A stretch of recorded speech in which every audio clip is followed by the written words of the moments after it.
They gave it a good shot, but it wasn't enough. Josef Korenar, man, you had a game. It's too bad the Sharks didn't get you the victory here. We'll talk about that and more as the Sharks lose this one in Colorado. Welcome to Teal Town After Dark.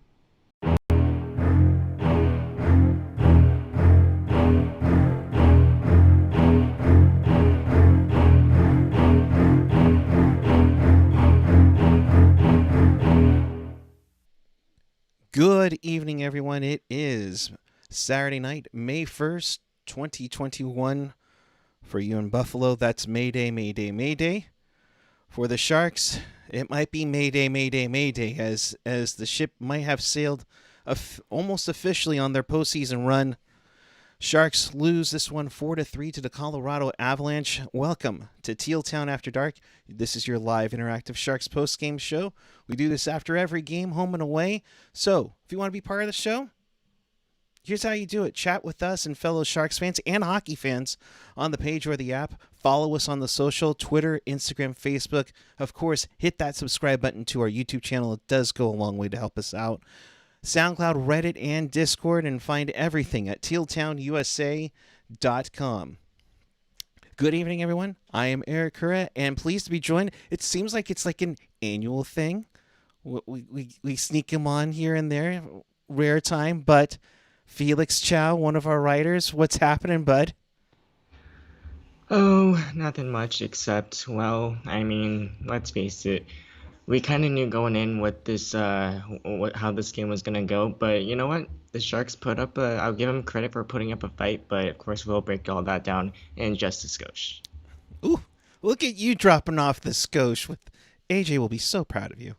Oh, man. But yeah, this one is the second of back-to-backs in Denver as the Sharks finish up their road schedule in Denver. The last 5 games are at home. So if you want to go get tickets, get them now, folks. But breaking this down early on, nothing happening with, goals. For that matter, just that one penalty that Balcers takes for interference. But a sign of the times early on, Felix. I mean, the Sharks got outshot 15-10 in the period, and were badly dominating the faceoff circle in the first and pretty much all night. Yeah, absolutely. And you know, the one of the big things that I actually wanted to talk about, like, coming into tonight's post game is Colorado is a puck possession team. Like, I mean, and I know Landy and Mark talked about their roster in the previous game, and you know, you look at the up and down the lineup, the McKinnons, the Rantanens, and all those guys, and I mean, they can skate, they can stick handle, especially McKinnon. He's an absolute magician with that. So I mean, you know, they're a puck possession team. So you give them the puck, they will make you pay. Period. Yeah, and they hung in there for the most part last night, but all of a sudden, you know, they kept Nathan McKinnon down. He had his streak of consecutive games with a shot on goal, and you can tell he was hungry for it tonight. But second period comes, and Landeskog, if it wasn't mistaken, Landeskog, takes a penalty as he runs into Josef Korenar. Early on, Sharks get a power play, and they finally break out of their slump. 0 for 28, thanks to Alexander Barabanov. We have a super chat already, SG 2021. Thank you very much. Obviously, All right. Felix getting the super chat love, but I'll throw this what he or she is asking. What are your thoughts about Alexander Barabanov? 2 goals. He had another helper later in this game, but looking good. Yeah, no, I've really liked him. I really think he's stood out for me. You know, he's to me, he has just great offensive awareness. He knows where to be. He knows where he needs to be, and you know, he can generate. He can work for the puck. He can generate offense, and you know, obviously, he can score as we've seen. So I mean, just fantastic player, and hopefully he's going to be with the team next year. But we'll see about that. But I really liked his game so far. Yeah. SG, thank you very much. Of course, any donation to Super Chat goes back to the help the show. Of course, we also will take Venmo tips as well at Teal Town USA. That's where you get your favorite segment, folks. If you want it, that's all I'm saying. At Teal Town USA on the Venmo machine. But that kind of just started the craziness of this second period. Here's the funny thing is like the Sharks only had 4 shots on goal in that second period. One of them went in thanks to Barabanov, with Hurdle and EK65 getting assists. So hey, EK, you did something good. Thank you, buddy. The other thing too, well, Josef Korenar. Let's put it as a good news. All right. Good Yeah. news is he stopped a lot of them. Unfortunately, well, not all of them. You'd see, McKinnon come back, and that was a rough defensive breakdown from Ferraro not having his guy. Sneaky move by McKinnon to get open. Also, a sneaky little move to, you know, that it looked like Hurdle was upset about the draw. I don't know if you saw this, Felix, but it looked like McKinnon was already sweeping the puck back even before the puck hit the ice. And that set up the play to get McKinnon his 20th of the season to tie this game up at 1-1. A tough way to go about there, indeed. And then Burakovsky with a nice little wrist shot, another one off the draw to make it 2-1 after 40 minutes. And considering where you're at, and I know AJ tweeted this before on his account, the Sharks gave up 36 shots last night. They gave up 36 after 2 periods. You see face-offs, you see defensive breakdowns, you see a lot of pucks hitting Sharks goaltending, but a rough period. But hey, kudos to Korenar. Like we talked about right before we went on air, and like I said, like if Kojanas isn't standing on his head throughout this game, we could be talking about a completely different game. Like I mean, this could be out of hand before the first period it was over. Yeah, and then the defensive breakdowns too. I mean, you're letting guys like McKinnon get open to just tip in and just not working out too well. And of course, again, we mentioned already face-offs. I mean, looking at the stats tonight, yeah, the Avalanche won that face-off battle 59-41, but it seemed like a lot worse on this night. Yeah, no. I was actually tracking the face-off percentages throughout the game because that's what I need to do as an analyst. But no, but like I was looking at the face-off percentages throughout the game, and I'm like, Jesus, the Sharks are just absolutely getting hammered like in the face-off dot. And the thing is, this I feel like this is such a recurring theme for the Sharks, though. Like, right, like like they they don't win face-offs. Even when they don't win face-offs, like you'd think that someone would like come in and hope the centerman off the draw, right? But they don't, and you obviously we've had a couple of goals against off the face-off dot, so that's still a huge problem for this team, and you'll wonder how this is going to be resolved, really, and if it's going to be resolved by next season. Yeah, and definitely as we're getting the comments coming out of the locker room, we're definitely seeing a lot of love coming from the team and and Korenar himself. Korenar saying there was definitely a lot of shots out there. I usually like to see a lot of shots because then you don't have time to think. Interesting to perspective in there. He would go on to say, every game I feel more confident. Even Nabby was telling me the same thing. Well, yeah, Nabby, you better tell him he's doing good. Otherwise, I mean, that would kind of suck to motivate a kid that's just, playing in his 8th game.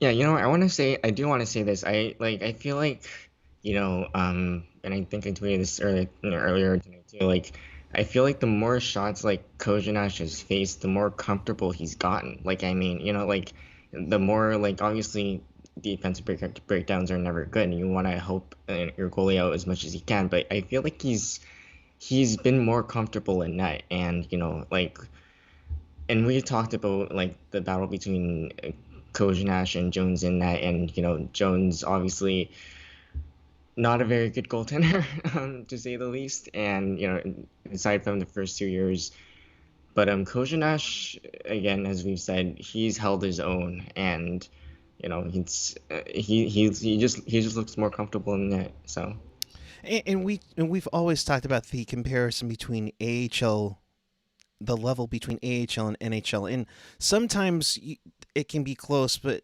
I think in the sense of goaltending, the speed, the quickness of it can be different.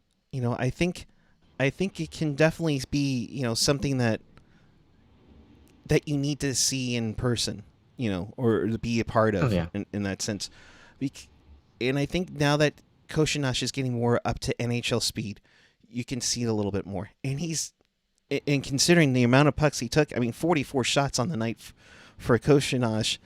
He turned aside 40 of them, so give him kudos there. But to take that barrage of 21 in the second period and only let two in, kept the guys in the game, including that last second barrage at the end of the second, Felix. I mean, Couture said tonight, I thought, Koshinash kept us in the game. He was our best player for the majority of the night. I wish we could have helped him more. Yeah, no, and that goes back to me saying like, it's nice to see that Kojonash is settling in finally, but if you're a goaltender, you'd like to see your team help your teammates help you out more, defensively. And it's, again, this team, like we've talked about time and time again, they're just not good defensively. And they've shown us that time and time again with these defensive breakdowns, and guys just not getting their assignments. And when you don't have your assignments, well, I mean, this is what happens. Yeah, and that's the tough part of it all. Another 199 super chat. SG, thank you very much. Can the San Jose Sharks make the playoffs? We will get to that answer in just a bit. Unfortunately, if you are on team playoffs, we're going to have some bad news in a little bit, but it's all but done there. Getting to some of the other comments from the locker room as we approach the third period. Gregor saying, we're two young guys with me and Rudy on the Couture line pretty much against the McKinnon line all night. There's a lot for us to learn. That's an understatement. Bugner Yeah. with some comments now. We weren't very good in the faceoff circle. Yes, we know, Bob. Especially in the second. The fourth goal was more of a coverage issue. And honestly, Felix, I don't blame Koshinash on too many of these goals tonight, because the defense did not clear the garbage out of the way in this sense, like Rantanen or Landeskog, to clear it out so he can see the puck. I mean, again, like Kojonash, we've said it so many times. Like Kojonash, he did his part, in net. It's up to the D to figure their stuff out. And like you said, they didn't quite do a good job of clearing out the garbage, clearing those rebounds away, so that the Avs couldn't get to them. And it's just, guys, come on. Like, I mean, this you got to figure this out. Yeah. Bugner going on for a guy with not much experience. I thought Koshinash battled hard on this night. And also kudos to Alexander Barabanov. I mean, he gets an assist on the hurdle goal that went off his arm to make it 4-3. But earlier in the third, while Nemeth made it 3-1 and then Ranton would make it 4-2 for Colorado, Logan Couture would pick up the rebound and score shorthanded to make it 3-2. Evander Kane had that breakaway and was denied by Devin Dubnyk, former Shark goaltender Devin Dubnyk. So, Can I just say that Kaner has looked really good at times shorthanded? Like, I mean, you look at the number of times the Sharks have been shorthanded this year, especially lately, Right. and Kane has just been on it, like intercepting those like point to point passes and just and just been on those breakaways. And whether or not he scored, that's a different story. But I mean, he's just been an interception machine at times with those with with reading those plays. I don't have the stats on Kane, but I know he's had a couple of shorthanded chances, let alone goals. And so kudos to Kane using his speed, using his skill set to do something. You know, uh, and for Evander Kane, the assist on that Couture shorthanded goal was 500 points for his career. So Evander Kane, congrats to you for a job well Good for done. him. I know it's Absolutely. been a long way to go, and I know it's a tough one to swallow as you are on the verge of being eliminated from the playoffs. For the second straight year. But another guy that we talked about, Barabanov, he got a 2-point night, a goal and assist. Couture saying Barabanov has been good. He has extreme skill. He's done a great job to come from a different team, a different country. He fits in seamlessly, which that might be an underrated trade going down in the near future for Suomela to go to Toronto for Barabanov, and Yeah. Barabanov with 3 points now this week, and even seeing like Denver Doyle saying, Barabanov has already placed Sorensen in my book. Oh yeah, absolutely. Like I mean, look, like Suomela, like okay, obviously like when I don't watch I don't watch minor hockey all that much. How dare you? Yeah, and I mean, hey, we all have our own schedules, but I mean, look, coming into like when I first heard about that trade, like I was like, who, you know, Right. and obviously Suomela, we know, from his on ice play, wasn't anything to write home about, and I was like, okay, well this Barabanov guy, I mean, obviously he's coming from Toronto, so we'll see how this works, I guess. And then of course he comes in and does this, and I'm like, okay, well, shit. I mean, like I'll take this any day and every day. That the Sharks play. Like I mean, he any season of like just absolute. Okay, I'm gonna have to swear on here, but an absolute shit show of a season. How dare you? Um, um, just in an absolute, just an absolute abysmal season. He's been one of the obviously, despite how despite just being traded to San Jose, he's been a bright spot, obviously, among just a few others. And yeah, just I really liked his game, and I really, if we keep him, then maybe there's some things that we can actually savor for the future. Yeah. I mean, No, so I mean, I think a lot of people were saying Doug Wilson had a fairly decent trade deadline with not having a whole lot of assets and using his cap space to get some extra picks. This one was kind of like one of the last minute trades where you're swapping a player for a player, and honestly, you're showing up in the top six. You're getting chances on the power play now. I mean, it shows how quickly you gotten confidence from the team, and kudos to him. Absolutely kudos to yeah. him because I think it's been a success for him so far. So, And also, I do want to add something else too. Like, let's not forget that this guy has already had experience elsewhere too. Like, I mean, he may be a first year here, but I mean, this isn't his first rodeo at like professional men's hockey. right. I mean, you have all the experience he had from the KHL, Yeah. where he was very successful. And of course, it's always a risk when you make the leap across the pond. So kudos to him. Unfortunately, Sharks couldn't get that tying tally to get it into overtime. But again, this is kind of where I've always said, Felix, it's like if you lose, this season with the reset, if you lose, it's okay. If you show me something to be excited about Yeah. for the future, yeah. I mean, in Yeah. Barabanov, you're gonna have to re-sign him. Oh yeah. But I think if you're able to make it happen, because I think Oh, he's absolutely. shown that he's fit pretty well already for the Sharks. Absolutely. Like, I mean, and like you said, like this is what do you have to lose at this point? You know, I mean, obviously, where the Sharks are. I mean, I know that and I know you're an optimist, Eric, but Jesus, like this team is a long shot from the playoffs, and I'm gonna have to pull an ear in here because it's like playoffs, really?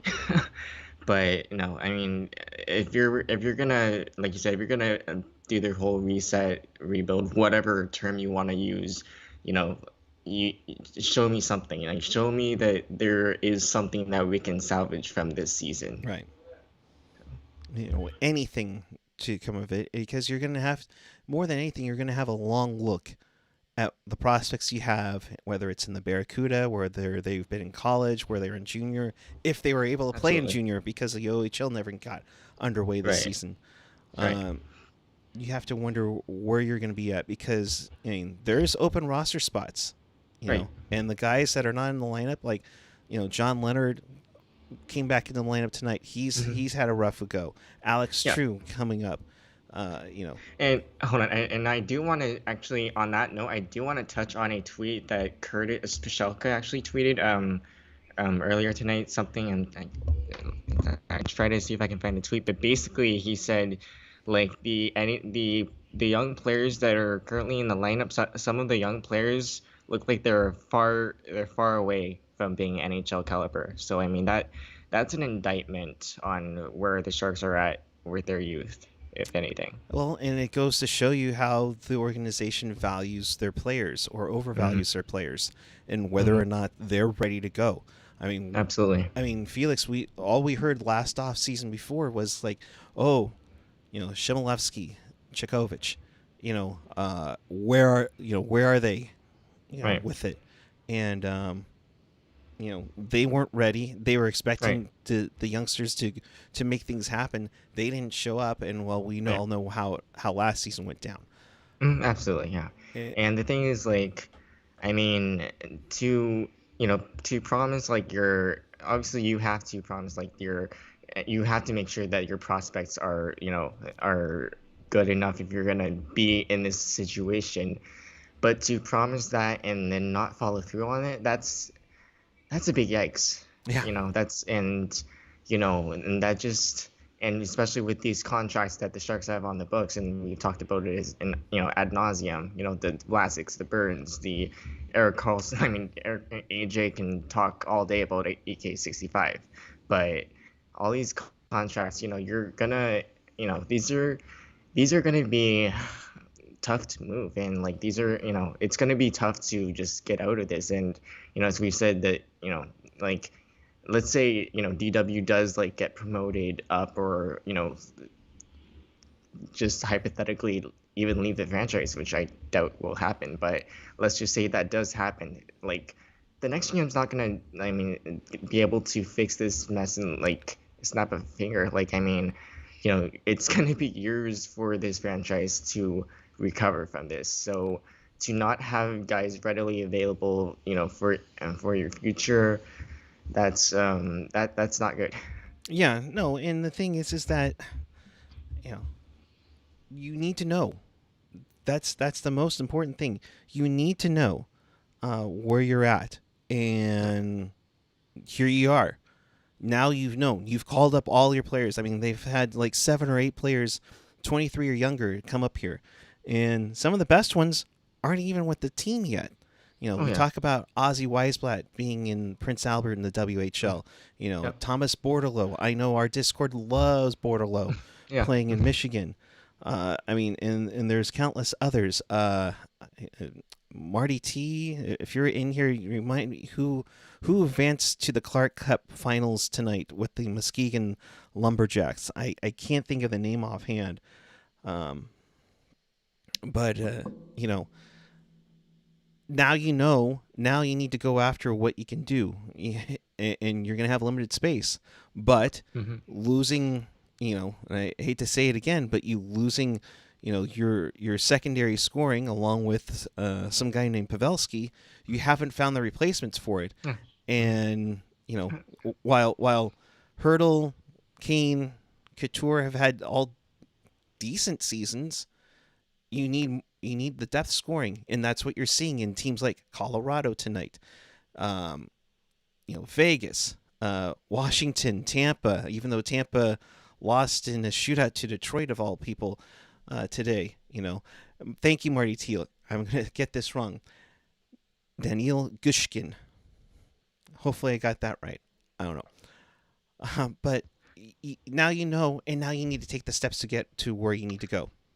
Yeah, and also like I'm also thinking though, like, I mean, coming into this, coming into the season, like, I mean, I'll be the first to admit that I was at least cautiously optimistic about this team, and naive as that might sound, knowing what we do now, like this, like I'm honestly running out of things to like even talk, Right. say about this team, but it's like it's we like we keep beating that dead horse, and it's like, you know, and as as much of a disappointment as a lot of the games are, I have to agree when when even Ian is like, is it really a disappointment? Because like, look at where this team is, and I actually have to agree with them. And Yeah. here's the thing, like we said, this is gonna last a while. Like, I mean, get used to this, because if you think this is bad, think about what the Edmonton Oilers, back then had to go through, or even Toronto Maple Leafs, and of course, at one point the Sharks kind of had like a showing that was similar to that of the Buffalo Sabres, even, at some point, um, and within the past couple of games. But like, this is not good, people. This is not good. No, no. I mean, you see some bright spots, but it's been a rough year, and folks, 5 games to go, and the Sharks are on the verge of being. I mean, let's be honest, they were eliminated once the 8-game losing streak happened, but Fish will be officially eliminated. I've been waving the white flag for a couple games now. I'm just saying. Yeah, and that's the frustration of it all. Honestly, is seeing that. Absolutely. you know, It's because you're so accustomed to playoffs, and now honestly you are, if I'm not mistaken, you are 1 point away from officially being eliminated. But Yeah, and you know what? They might as well be. I mean, like, and and I'm gonna touch on more, who's like Landy, whom I know has talked about this too. Like, it just hasn't been fun to watch, and I know, I'm sure you you felt that way too. And it's oh yeah, like, it's like the constant mental mistakes, the defensive errors, the delay of game penalties, the lackadaisical line changes at times. It's like this team is not in it, and it's like you said, it's frustrating to see. yeah. No, it is, and the Sharks now. I believe, if I'm not mistaken, let's see, with 5 games to go, yes, with them having a record of 20, 26, and 5, of course, NHL has their NHL 500. This officially makes the losing season, back-to-back losing seasons, uh, for a first time in 24 years. And like we said, if St. Louis won today, which preview of a wraparound, I know you guys want it. No, they didn't. So St. Louis lost in overtime. They did pick up a point. Yeah. With 5 games to go, the Sharks' max would be 55. St. Louis is at 53. So The tragic number would be 3 points for the Sharks. So it could come down to Monday night in San Jose, whether or not things Yeah, happen I mean, here. like I said, they might as well have been eliminated like games earlier, and it really wouldn't have mattered too much because it's just this team is bad, and they should feel bad. That's all I gotta say about You're that. going to get so much in trouble by stealing some of the trademarks of AJ and Hockey Jerk.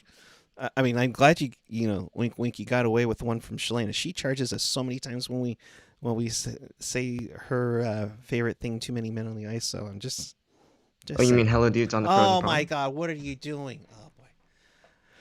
Now we're gonna have to pay Shalana more. God. Okay. So yeah, that will do it for this game at hand. Ian, good to see you, bud, in the chat. Thanks for coming in. Tank Commander reporting for duty. He's ready to go on that one. Yep, and I'm right there with Ian. I'm right there with Ian. Yeah, and I am fortunately going to have to be right behind you guys. They had shown that they at flashes in the pan that they could get through this, and honestly, that Yeah, but 5 I homestand just did them sorry, in. like Oh, you're good. sorry to cut you off, but like Ian, like I mean, and I know Ian's talked about this before, but I mean, they've shown bits and pieces of it, but I mean, like let's face it, we know this team too well for them to actually do the thing, right? I mean, like how many teaser goals have we witnessed in Sharks history?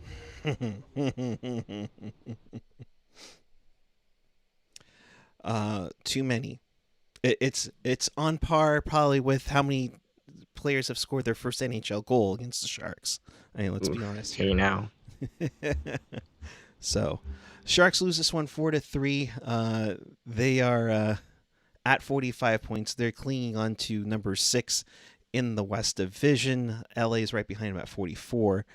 So, so that's where we're at, people. Again, if you know what you the 24 of you watching, you've been giving us 15 likes. Truly appreciate it.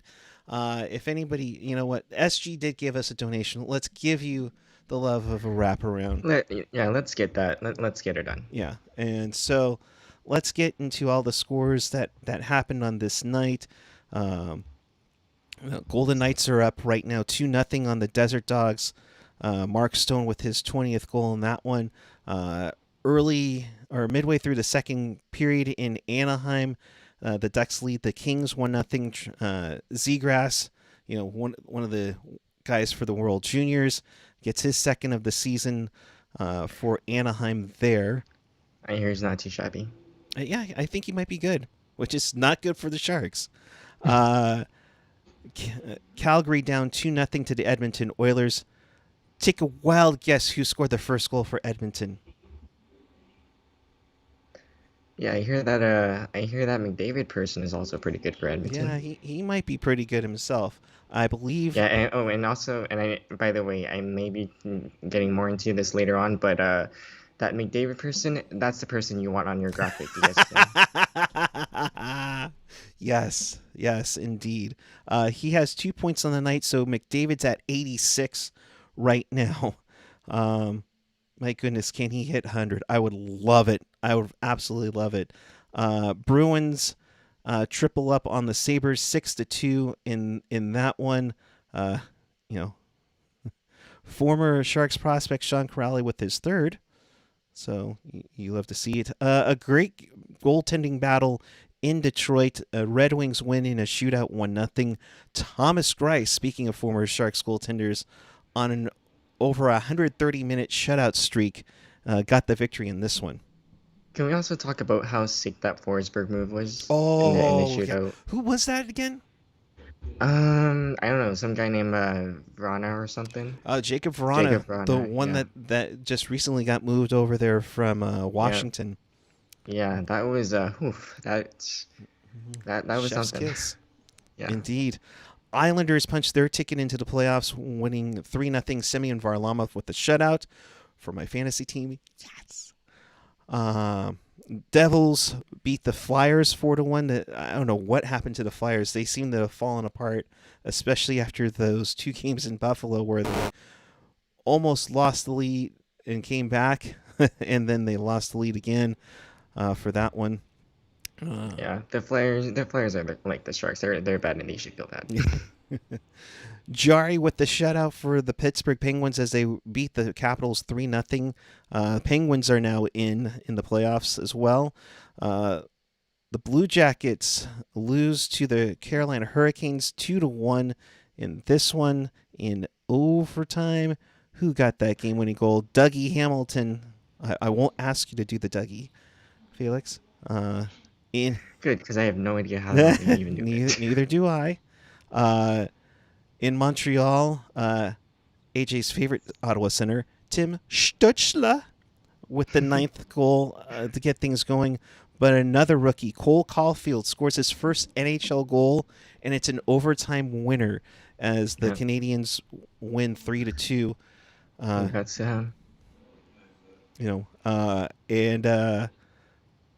Let's see. Continue on. We have the Leafs 5, Canucks 1.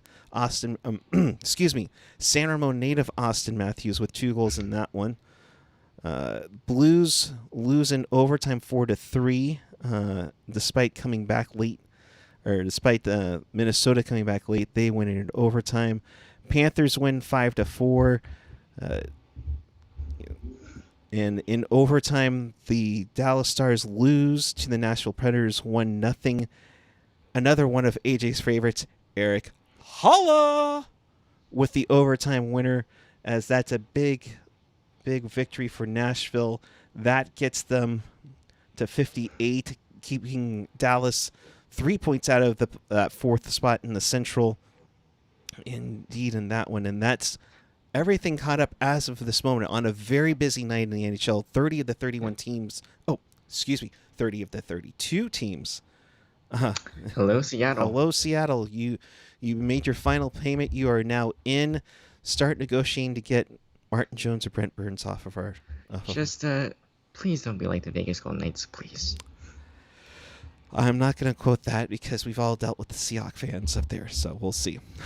So that gets you caught up. Right now, the Sharks still are mathematically in it. Like we said, the tragic number is 3 points out. Let's do the quick tank lottery, and then we will promote a special graphic. Let's get your prognostication, Felix. Where do they move? Do they get the number 1 pick or no? Oof, highly unlikely. I don't know, based on the simulations that we've done before, I'm going to say top 10 at the very least. Top 10. Oh, okay. This is the first time we did it today. This looks promising. Sharks move up 6 spots to number 2. Buffalo gets the number 1 spot. I think a lot of fans would be happy with that. All right. That's for sure. Right. Going into next season would be really nice. You know what's going to be really nice, though, is something that Felix wrote on tealtownusa.com. Check that out. We'll touch on it before we get out of here, but the TV deal that now sees ESPN along with Turner Sports jumping on. What do you think? Briefly, what do you think of this deal, and how good is it for the NHL? I think it's really interesting. Like, I mean, I know that obviously y'all have watched hockey before I have, without pulling out the age card. But I mean, this is going to be really interesting. I'd love to see what ESPN does with hockey, especially with how not serious a lot of people take it, and a lot of people who aren't hockey fans take it. Like, and y'all know I'm a huge proponent of growing the game. I mean, like, I've written God knows how many articles on that. But, like, I mean, obviously the NHL needs the revenue too, right? Yeah. I mean, like, they lost, I don't know what the financial losses were from COVID and everything, but they desperately need this. And so this TV deal, I'm genuinely curious to see how, like what the viewership numbers will be, and and especially with, like, channels like TNT and TBS, which I know are primarily and basketball channels. Like, I mean, I'm really interested in seeing how the scheduling is going to work out, like, and how the two sports are going to compete, Yeah. and like, I mean, because obviously you're going to have a lot of people who, already watch TNT, TBS for basketball coverage and all that kind of stuff. So how many people are going to move over to wherever the NHL coverage is going to be, right? Like, so I'm really, really interested in seeing that. And I feel like I mean, if done right, this is a step in the right direction. If the ESPN people actually know what the heck they're doing, they wouldn't make another flub like they did. And for those of you who haven't seen the tweet, I don't know, Eric, if you can pull that, Oh. if you have the, or if I can find the I can. tweet. I'll look Um, for it really quick. I'm not sure if I'll okay, be able to find it, but keep talking. sure. Because But yeah, go ahead. no, like, I mean, for that tweet, it's like you have basically, to give y'all an idea, like, you have Ovechkin, great. He's obviously a marketable superstar in the NHL. And then you have some guy named Andrew Ference who freaking retired. I forget when, in my research, but like, seriously? Like, one Google search gives you Connor McDavid as the current Oilers captain, and you couldn't have figured that out from the jersey. Come on, I ESPN. mean, well, You can do better than that. this is actually Turner. It's actually Turner for it. Let Okay. me pull this up and Okay, so, okay, I'd sit corrected then. But yes, but point still stand. Like, I mean, really? Like, okay, again, OV, great. But Ference, really? Like, I mean, McDavid again, and here's the thing, like I mentioned, and for those of y'all who haven't read my article yet, check it out on Teal Town USA, among other content that you can also check out. Shameless plug.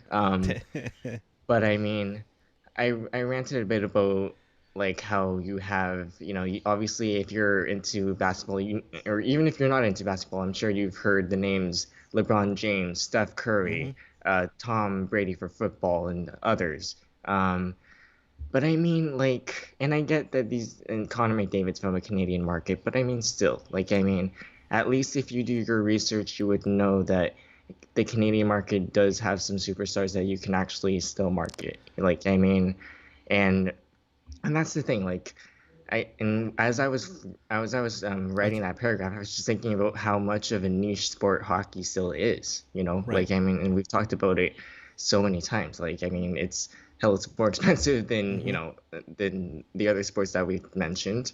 Yep. And but the thing is, we've still come pretty far, I feel like. I mean, We're like, there's plenty of hockey here in the States. I mean, otherwise we wouldn't be talking about Sharks hockey we're for one, right? yeah, we're So, and then the other thing is you look at how far the U.S. national development team program, how far that program has gone, and how far college hockey has come in the States. I mean, come on, like, I mean, it's like I just don't get you know, how people can still pass hockey off as, just, I mean, at the same time I can, because the NHL absolutely sucks at marketing.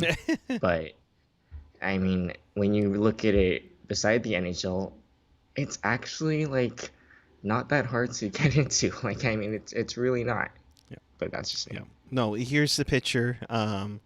And on there, you see Andrew Ference. He's not even wearing the current Oilers uniform. That's my point. Yeah, And exactly. the other thing too, and I'm seeing if I can pull it up. You know, uh, literally, and I heard this on the Steve Dangle podcast as well, is that they most likely Googled Oilers captain and found And and that's the first picture shown up. No, not gonna lie, that's what the first picture you see when you search Oilers captain is. interesting. Yeah. But I So mean, like, it doesn't take much research, guys. Come on. That's all I'm gonna say. right. So But I mean, like, and another thing I did want to mention, to just kind of cap off my growing in the game point, is that you look at Austin Matthews, and you mentioned San Ramon ceremony native native Austin Austin Matthews. Matthews. Thank you. Yep. Like, it's not, he could have easily, and Ian's mentioned this before too, like he could have easily, picked up a baseball bat or like thrown a football around or shot hoops. No, he picked up a freaking hockey stick, so that should mean something in my opinion.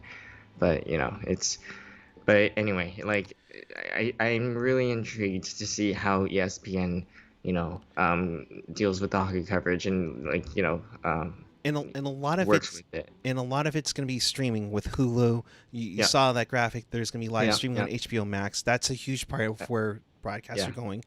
You're yeah. also you the thing that I kind of don't like is that the final's going to be on cable. And I'm hoping in some form that they find a way to get that on broadcast TV. Yeah. Like, I Yeah. don't know if it's like, I know they have like a special deal, TNT, TBS. They have like a Mm, boatload of channels they use for when they're covering the NCAA tournament. And mm, hopefully maybe they can get that with like mm. CBS or Yeah. something. Especially in I the, mean, if you're a market that's in the mm, final, mm, that's, I mean, I think that'd be critical to it.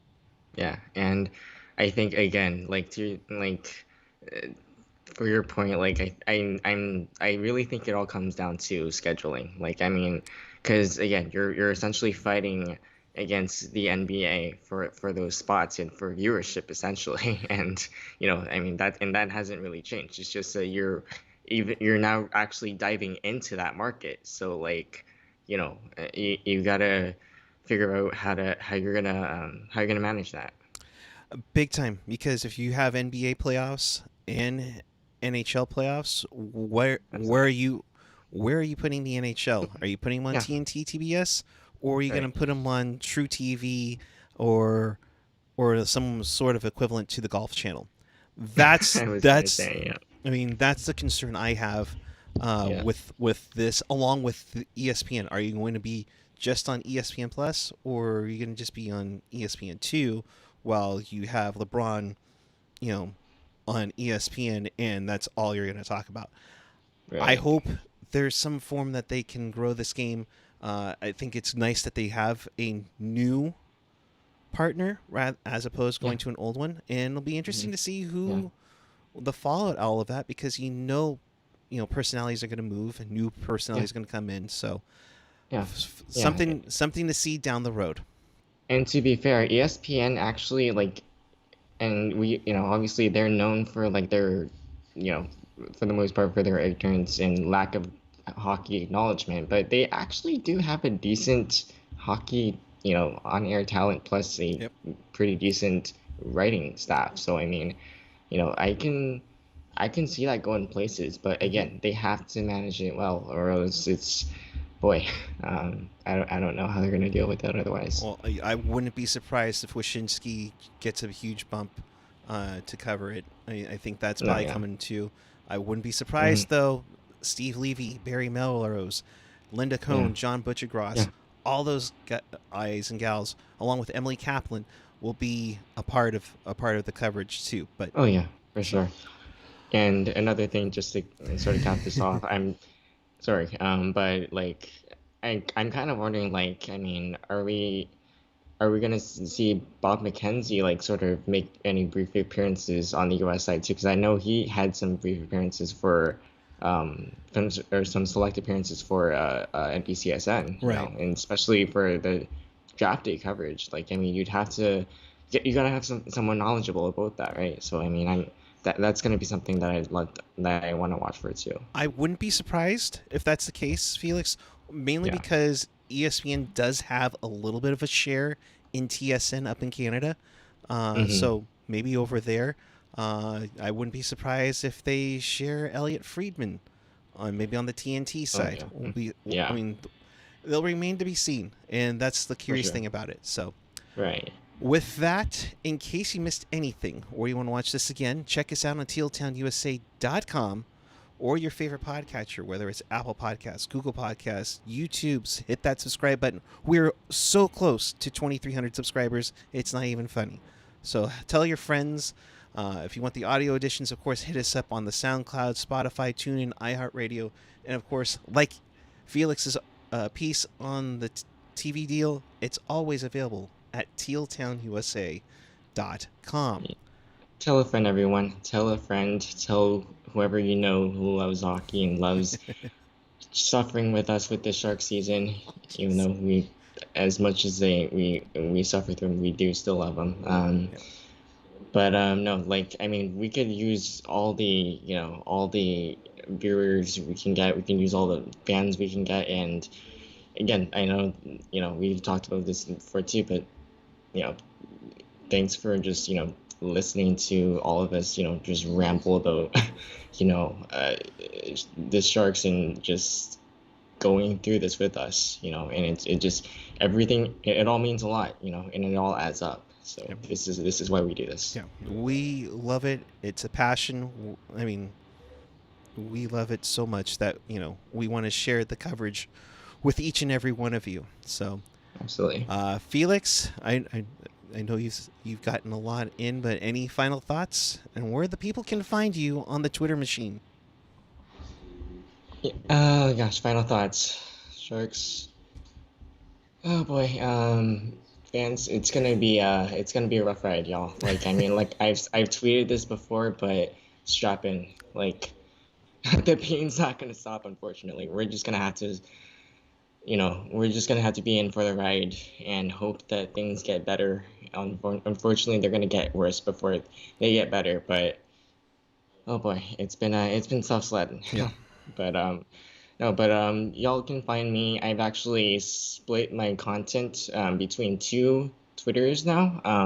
But if y'all want my Sharks content and everything hockey related, I am at Felix Talks Puck. You can see that down below. Or if you're also interested in what I have to say about other stuff and my upcoming music content, yes, I am an artist and a musician. That is Felix at Felix Chow Music if you want to follow that too. So, but yeah, Sharks, please get better soon. Indeed. I'm at PuckGuy14 on the Twitter and the Instagram. Last week, I was in Las Vegas to see Patrick Marleau break the record for most games played. I've been fortunate to find tickets for Monday night, so I will be at the Shark Tank Monday night for Sharks and Avalanche, most likely to see them officially eliminated from the playoffs. Hoping to provide a check-in from the Shark Tank on everything that's happening. We're still working the parameters of that, indeed. But somebody will be here tomorrow, Monday. But for tomorrow, Pucknologist at 7 p.m. with your three favorites, Jerk, AJ, and Rocket. They'll take you through the week that was, oh boy, Right. in the Sharks hockey, along with a lot more. And y'all better enjoy the technologists while the season's still in session because Yeah. So, with that, he's Felix. I'm Puck Guy. Thanks for watching. We'll see you for Pucknologist tomorrow night at 7 right here on the YouTube channel and following the game on Monday. And until Sunday night and Monday night, keep it real, keep it teal, keep it real teal. Have a great night, everyone. We'll see you on Sunday night and Monday night.